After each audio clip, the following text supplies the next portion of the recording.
भक्तों, ओम नमः शिवाय, श्री शिवाय नमस्तुभ्यम, जय श्री महाकाल। भक्तों, क्या आपके भी घर में कोई ऐसा व्यक्ति है जिसका विवाह नहीं हो रहा है? उसके विवाह के लिए आप लोग बहुत ज़्यादा उपाय करके देख लिए, बहुत ज़्यादा ज्योतिषियों के पास चले गए, बहुत ज़्यादा पंडितों के पास भी चले गए, लेकिन फिर भी उस व्यक्ति का विवाह नहीं हो रहा है। तो भक्तों, चिंता मत करिए। आज की जो ये वीडियो है मात्र और मात्र सिर्फ और सिर्फ आपके लिए है। और गुरुदेव जी ने आज के इस वीडियो में विवाह से रिलेटेड इतने सुंदर उपाय बताए हैं, जिसको अगर आप अपने जीवन में उस व्यक्ति के लिए करते हैं तो आपके घर का जो व्यक्ति है जिसका विवाह नहीं हो रहा है, जिसके लिए आप बहुत ज़्यादा चिंतित रहते हैं, उसकी एज बढ़ती जा रही है, उसके लिए कोई रिश्ता नहीं मिल रहा है, वो सारी की सारी समस्याएं आपकी जड़ से समाप्त होने वाली है आज के इस वीडियो के पश्चात। जी हाँ भक्तों, आइए जानते हैं गुरुदेव जी ने आज के इस वीडियो में कौन कौन से उपाय बताए हैं। उससे पहले मैं आपको एक चीज बताने वाला हूँ भक्तों। जैसे कि आप सबको पता है कि गुरुदेव जी की जो कथा होती है उसमें बहुत सारे लोग अपनी मनोकामना के द्वारा पत्र भी लिखते हैं, उनसे बोलते हैं कि हे गुरुदेव, कृपया करके हमें ऐसे उपाय बताइए जिसके कारण हमारे जो बच्चे का विवाह नहीं हो रहा है उसका विवाह हो जाए, और जिस घर में हम चाहते हैं अच्छे से रिश्ता जुड़े, मेरी बेटी बहुत ज्यादा खुश रहे, उसका रिश्ता उसी घर में हो। उसके बाद गुरुदेव जी ने बहुत सारे पत्र पढ़े और कहते हैं कि जो भी भक्त आज मेरी कथा में आए हैं उनको आज के इस कथा में आपको 2 से 3 उपाय बताऊंगा, जिसको अगर आप अपने जीवन काल में करते हो आपकी मनोकामना अवश्य पूर्ण होगी। जिस व्यक्ति का विवाह नहीं हो रहा उसका विवाह निश्चित तौर पे अगले लगन तक होगा और भोले बाबा आप पे आशीर्वाद बना के रखेंगे। तो भक्तों, उसके बाद जितने भी भक्त थे उनकी कथा में वो सारे के सारे उपाय सुनते हैं और ठीक 1 महीने बाद गुरुदेव जी की वो कथा में वापस से आते हैं। और भक्तों, इस बार वो गुरुदेव जी को फिर से पत्र लिखते हैं, लेकिन इस बार पत्र प्रश्न के रूप में नहीं था। इस बार जो पत्र था वो धन्यवाद के रूप में था। और गुरुदेव जी से वो कहते हैं कि हे गुरुदेव, आपने जो हमें उपाय बताया है हमने उस उपाय को घर पे जाके किया और उपाय के करने मात्र से ही हमारे घर के उस व्यक्ति का विवाह अगले लगन तक हो गया। गुरुदेव आपका कोटि कोटि धन्यवाद। तो भक्तों, यही सारे उपाय जो गुरुदेव जी ने उस कथा में बताए थे आज के इस वीडियो में बताने वाला हूँ। तो चलिए आइए जानते हैं उपाय की तरफ गुरुदेव जी ने कौन कौन से सुंदर उपाय बताए हैं। तो वक्त सबसे पहले उपाय में गुरुदेव जी कहते हैं कि ये वाला जो पहला वाला उपाय है ये आपको किसी भी सोमवार वाले दिन करना है। तो जो आपको दिन है वो आपको किसी भी सोमवार का जो अगला दिन होगा उस दिन आपको ये पहला वाला उपाय करना है। ठीक, अब इस उपाय में करना क्या क्या है आइए वो जानते हैं। तो वक्त सबसे पहले उपाय में गुरुदेव जी बताते हैं कि आपको इसमें जो सामग्री चाहिए वो चाहिए आपको एक बेल पत्र की डंडी, 1 काली मिर्च और 1 लोटा, जो तांबे के लोटे में आपको जल भरना है। घर से जल भर के लेके जाना है, आपको मंदिर परिसर से जल नहीं भरना है। इस चीज का आपको विशेष ध्यान देना है। ठीक, उसके बाद भक्तों गुरुदेव जी कहते हैं कि जो आप 1 बेल पत्र की डंडी लेंगे वो ज्यादा बड़ी डंडी ना ले, छोटी सी डंडी ले ले, बस बेल पत्र की डंडी ही होनी चाहिए। ठीक, अब भक्तों गुरुदेव जी कहते हैं कि जब आप सोमवार के दिन ये तीनों सामग्री लेके महादेव के मंदिर में पहुंचेंगे तो सबसे पहले तो आपको आराधना करनी है भगवान भोले बाबा की। जी हाँ भक्तों, गुरुदेव जी कहते हैं कि 7 से 10 मिनट आपको आराधना करना है, उसके पश्चात ही आपको उपाय को शुरू करना है। अगर आप आराधना नहीं किए हैं तो आपको उपाय नहीं करना है, आराधना करने के पश्चात ही आपको उपाय करना है। ठीक, तो इस चीज का आपको विशेष ध्यान देना है। उसके बाद भक्तों गुरुदेव जी कहते हैं जब आप आराधना कर लेंगे भगवान भोले बाबा की 7 से 10 मिनट, तो आपको करना ये है कि उत्तर दिशा की तरफ मुख करके आपको शिवलिंग के सामने बैठ जाना है। तो जो आपका चेहरा होगा वो उत्तर दिशा की तरफ होगा, आप शिवलिंग के सामने आप बैठ जाइए। भक्तों गुरुदेव जी कहते हैं कि अब उपाय को शुरू करने की बारी आती है। तो उपाय में सबसे पहले तो जो आपको शिवलिंग के सामने वाला भाग दिख रहा है, जहाँ पर आप बैठे हैं विराजमान है, जो आपके आंखों के सामने शिवलिंग दिख रही है उसके जस्ट पीछे वाले भाग में, अपोजिट वाले भाग में जो हिस्सा आपको शिवलिंग का नहीं दिख रहा है, मतलब कौन सा भाग हुआ, पीछे वाला भाग, उसमें गुरुदेव जी कहते हैं कि आपको वो 1 बेल पत्र की डंडी और 1 काली मिर्च रखनी है। ठीक है भक्तों, तो आपको करना यही है कि 1 काली मिर्च और 1 बेल पत्र की डंडी जो लेकर गए थे वो आपको रख देना है। अब आती है बारी जल अर्पित करने का।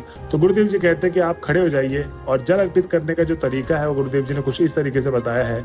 जैसे कि बताते हैं गुरुदेव जी, आपने एक नदी देखी है, एक नदी कैसी समान धारा की तरह बहती है, ना ज्यादा तेज ना ज्यादा धीरे, ऐसे ही आपको एक समान धारा बनाते हुए ना ज्यादा तेज ना ज्यादा धीरे ऐसे ही पूरा का पूरा जल अर्पित करना है भगवान भोले बाबा के शिवलिंग पे। ठीक, अब जब आप शिवलिंग पे जल अर्पित कर रहे होंगे तो गुरुदेव जी कहते हैं कि आपको श्री शिवाय नमस्तुभ्यम का जाप भी करते रहना है। किसका करना है? श्री शिवाय नमस्तुभ्यम का निरंतर जाप करना है आपको। उसके बाद आपको गुरुदेव जी कहते हैं कि जो भी आपके बच्चे का नाम है, जो भी गोत्र है, वो सारा आपको बोलना है महादेव के सामने।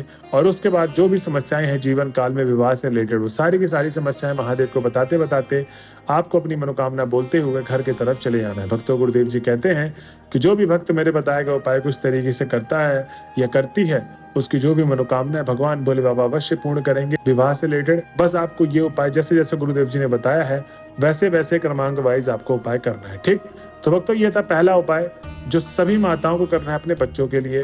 ठीक, अब हम चलते हैं अपने अगले उपाय में, जिसमें गुरुदेव जी कहते हैं कि ये उपाय आपको 11 आम की पत्ती वाला उपाय किसी भी प्रदोष काल वाले दिन करना है। तो जो भी अगला प्रदोष काल वाला दिन होगा, ठीक है भक्तों, उस दिन आपको ये 11 आम की पत्ती वाला उपाय करना है। अब ये 11 आम की पत्ती का उपाय गुरुदेव जी ने इसमें क्या क्या बताया है, क्योंकि इस उपाय को लाखों लोगों ने किया है और लाखों लोगों की मनोकामना पूर्ण हुई है, तो ये उपाय आपको जानना बहुत ही ज्यादा जरूरी है। तो इस उपाय में गुरुदेव जी कहते हैं कि आपको 11 आम की पत्ती चाहिए। ठीक, अब जो आप 11 आम की पत्ती लेंगे, इस चीज का आपको विशेष ध्यान देना कि वो 11 आम की पत्ती कहीं से टूटी फूटी कटी फिटी ना हो। ठीक, एकदम ताजी और नई आम की पत्ती चाहिए। तो आप टेरी तोड़ लें, 2 से 3 टेरी तोड़ लेंगे तो आपको 11 आम की पत्ती उससे मिल जाएंगी। अब उस 11 आम की पत्ती का करना क्या है भक्तों, एक के ऊपर एक रखना है। जैसे बंडल बनाते हैं कॉपी किताब का, एक के ऊपर एक रखते हैं, ऐसे ही आपको 11 आम की पत्तियों को भी एक के ऊपर एक रखना है। ठीक, तो जैसे बंडल बन के 11 आम के पत्तियों का, तो आपको करना क्या है, गुरुदेव जी बोलते हैं कि आपको चाहिए कच्चा सूत। क्या चाहिए, कच्चा सूत चाहिए आपको। अब कच्चे सूत से ही आपको उसको बांध लेना है, जिससे वो इधर उधर दाएं बाएं ना हो, गिरे ना। ठीक, तो आपको वही पूरी की पूरी गट्टी बना के गुरुदेव जी कहते हैं कि आपको एक थाली में रख लेना उन 11 के 11 आम की पत्तियों को। ठीक, उसके बाद गुरुदेव जी बोलते हैं कि आपको जो दूसरी सामग्री चाहिए, आपको चाहिए एक शहद की डिब्बी। अब जो आप शहद लेंगे, इस चीज का आपको विशेष ध्यान देना है कि जो मंदिर परिसर में आप शहद यूज करते हैं वही वाला शहद आपको चाहिए। ठीक, उसके बाद गुरुदेव जी कहते हैं जो तीसरा और अंतिम है सामग्री, वो आपको ज्यादा कुछ भी नहीं, तांबे के लोटे में एक जल भरना है और जल आपको घर से भर के लेके जाना है, मंदिर परिसर से जल आपको नहीं भरना है। बस इसी चीज का आपको विशेष ध्यान देना है। ठीक, अब भक्तों आपने 3 सामग्री ले ली। प्रदोष काल के दिन जब आप महादेव के मंदिर में पहुंच जाएंगे तो गुरुदेव जी कहते हैं कि आपको उत्तर दिशा की तरफ मुख करके सारा का सारा उपाय करना है। कहां पर, उत्तर दिशा की तरफ मुख होगा आपका, और सारा का सारा उपाय आपको उत्तर दिशा की तरफ ही होकर सारा का सारा उपाय करना है। ठीक, अब गुरुदेव जी कहते हैं कि सबसे पहले तो आपको करना यह है कि वो 11 आम की पत्ती जो लेकर गए हैं, तो 11 आम की पत्तियों को आपको करना यह है कि शहद की डिब्बी में थोड़ा शहद निकाल ले। अब शहद निकालेंगे तो जो आपने देखा हो 11 आम की पत्ती का जो लकड़ी वाला भाग होता है, एक तो पत्ते का अंत वाला भाग होता है जहां से पत्ता खत्म हो रहा होता है, और जहां से पत्ता टेरी से जुड़ा हुआ होता है, टेरी से तोड़ा होगा आपने, तो जो लकड़ी वाला भाग होता है वो 11 के 11 आम की पत्तियों को जो आपने एक साथ बांधा है, एक साथ ही 11 के 11 आम की पत्तियों को उसी लकड़ी वाले भाग से भिगो ले शहद में। ठीक, तो सिर्फ और सिर्फ आपको इस चीज का विशेष ध्यान देना है कि पूरे के पूरे पत्ते में आप शहद ना लगा दें। जो लकड़ी वाला भाग है, स्टार्टिंग वाला पार्ट है आम की पत्तियों का, वो सभी के सभी 11 की पत्तियों में आपको शहद लगा देना है। ठीक, उसके बाद भक्तों गुरुदेव जी कहते हैं कि आपको करना यह है कि जहां माता अशोक सुंदरी का विराजमान होता है, ठीक, तो वही आपको 11 के 11 आम की पत्तियों को रखना है। अब आपको माता अशोक सुंदरी का स्मरण करते करते अपने बच्चे का नाम और गोत्र बोलते हुए जो भी विवाह से रिलेटेड समस्याएं हैं, जिस घर में आप चाहते हैं कि मेरी बेटी का विवाह हो या बेटे का विवाह हो, और आप चाहते हैं कि मेरे बेटी या बेटे का कुशल मंगल से विवाह हो जाए, या रिश्ते नहीं आ रहे हैं, या एज बहुत ज्यादा हो गई आपके बच्चे या बच्ची की, तो जिस भी रिलेटेड से आपको समस्याएं हो रही हैं विवाह से रिलेटेड, सारी की सारी समस्याएं महादेव जी को बोलनी है, और उसके बाद अपनी मनोकामना मांगते हुए पूरा का पूरा जो 1 लोटा जल लेकर गए थे वो महादेव के शिवलिंग पे समर्पित करना है। और जल अर्पित करने का जो तरीका है मैंने आपको बताया था पहले वाले उपाय में, एक समान धारा बनाते हुए पूरा का पूरा जल समर्पित करना है और श्री शिवाय नमस्तुभ्यम बोलते बोलते। ठीक, तो भक्तों ये थी आज की वीडियो जो गुरुदेव जी ने बताया है 2 उपाय। अगर इन उपायों को आप अपने जीवन काल में करते हैं, उस व्यक्ति के लिए जिसका विवाह नहीं हो रहा है उसका विवाह निश्चित तौर पे होगा और आपकी सारी चिंताएं खत्म होगी। तो भक्तों ये थी आज की वीडियो। अगर आप वीडियो के लास्ट तक आ गए हैं तो श्री शिवाय नमस्तुभ्यम लिखना ना भूलें। मिलते हैं अगले वीडियो में, जब तक के लिए बने रहे हमारे चैनल में। हर हर महादेव।